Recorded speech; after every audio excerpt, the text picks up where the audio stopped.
مفتی صاحب سوال یہ کرنا تھا کہ یہ بڑا ہاٹ ایشو ہے کہ بائیکاٹ کے حوالے سے سوال کرنا تھا مجھے کہ بائیکاٹ اگر کسی چیز کا کرنا ہو یا مخصوص پروڈکٹس کا کرنا ہو یا مخصوص کمپنیز کے پروڈکٹس کا کرنا ہو تو ان کی حدود کا تعین کیسے کیا جائے؟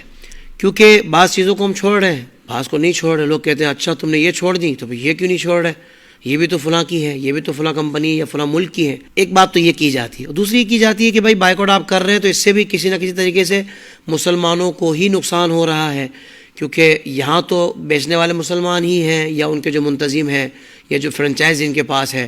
ڈائریکٹلی کمپنی کو اس طرح لاس نہیں ہو رہا یا جن کو آپ نقصان دینا چاہ رہے ہیں ان کو نہیں ہو رہا. تو یہ بائیکاٹ کے حوالے سے ایک کیا ہونا چاہیے ذہن میں معاملہ کہ جس سے کما حق کو فائدہ ہو سکے، یا بائیکاٹ کی طرف جائیں یا نہ جائیں یہ فیصلہ کر سکیں؟ دیکھیے، بائیکاٹ کی طرف جانا تو چاہیے، صحیح، ٹھیک ہے نا. بائیکاٹ کی طرف جانے کی بہت ساری حکمتیں ہیں، اور لیکن جو بائیکاٹ کا طریقہ کار پراپر ہے نا، اس طریقہ کار کو اختیار کر کے وہاں جانا چاہیے. صحیح. اگر آپ صرف پروڈکٹس کا بائیکاٹ کریں 2 سال 3 سال یا کچھ مہینے، اور پھر اس کے بعد بڑھ چڑھ کر جو ہے نا وہ آپ مزید بعد میں خریداری کریں بائیکاٹ ختم کر کے جیسے ہی معاملہ ٹھنڈا ہو، تو پھر یہ بائیکاٹ کا پراپر طریقہ کار نہیں ہے. طریقہ کار یہ ہے کہ آپ اگر بائیکاٹ کر رہے ہیں نا کسی چیز کا، تو اس کا آلٹرنیٹ ایسا تیار کریں کہ جس سے مسلمانوں کو بڑے پیمانے پر فائدہ ہو. بہت اچھا. تو پھر اس بائیکاٹ کا جو ہے نا وہ ایک اثر جو ہم چاہتے ہیں وہ آپ کو نظر آئے گا. ورنہ اگر آپ یہ صرف رسمی طور پر کریں گے کہ چند دن بائیکاٹ کیا، چند دن آپ نے کسی کو نقصان پہنچایا، اور پھر بعد میں خریداری اتنی بڑھ چڑھ کر کی کہ جو نقصان تھا نا وہ پورا ہو گیا، تو پھر اس بائیکاٹ کا تو رسمی طور پر کوئی فائدہ ہی نہیں ہے. یعنی مفتی صاحب اس بائیکاٹ سے تو نہیں روک رہے، وہ کہہ رہے ہیں بھائی آگے بھی پکے ہو جاؤ کہ اس بائیکاٹ کو برقرار رکھنا ہے تاکہ مستقل جو بائیکاٹ ہوگا وہی فائدہ دے گا. بالکل، اور برقرار بھی ایسے رکھنا ہے کہ اپنی پروڈکٹس بھی تیار ہوں، اپنی مسلمانوں کی بھی تو پروڈکٹس تیار ہونی چاہیے.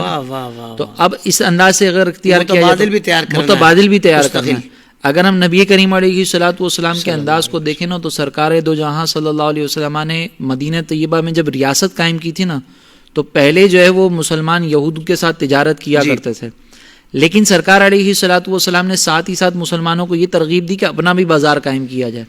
جب اپنا بازار قائم ہوا نا، تو سرکار علیہ السلام نے پھر اپنے بازار سے خرید و فروخت کرنے کے بارے میں ترغیب ارشاد فرمائی، جس کا نتیجہ یہ نکلا کہ مسلمانوں کو فائدہ پہنچا اور یہود کو نقصان پہنچا.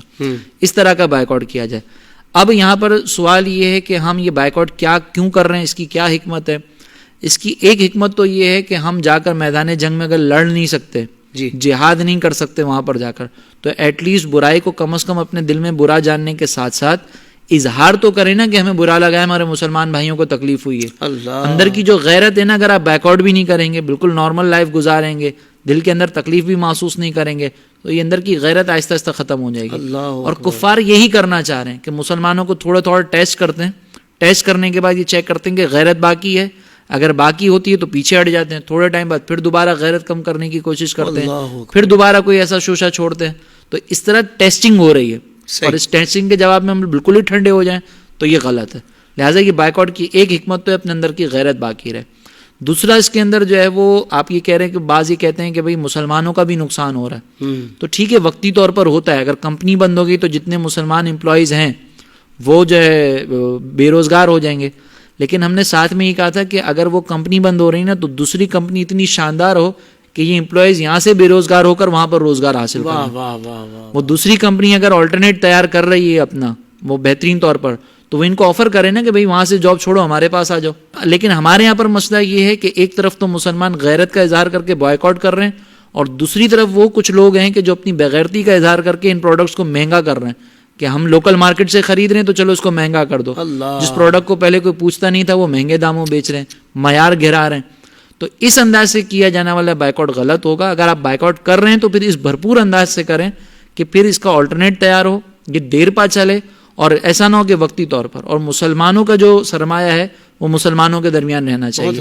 یہ ایک معاشی پالیسی ہوگی مسلمانوں کے لیے بھی کہ جب آپ آپس میں ہی تبادلہ کریں گے تو مسلمانوں کو ہی فائدہ ہوگا. پھر آپ کو آگے چل کر جب اپنی پروڈکٹس کی عادت ہو جائے گی تو آپ کو غیروں کی طرف جانے کی ضرورت ہی نہیں پڑے گی.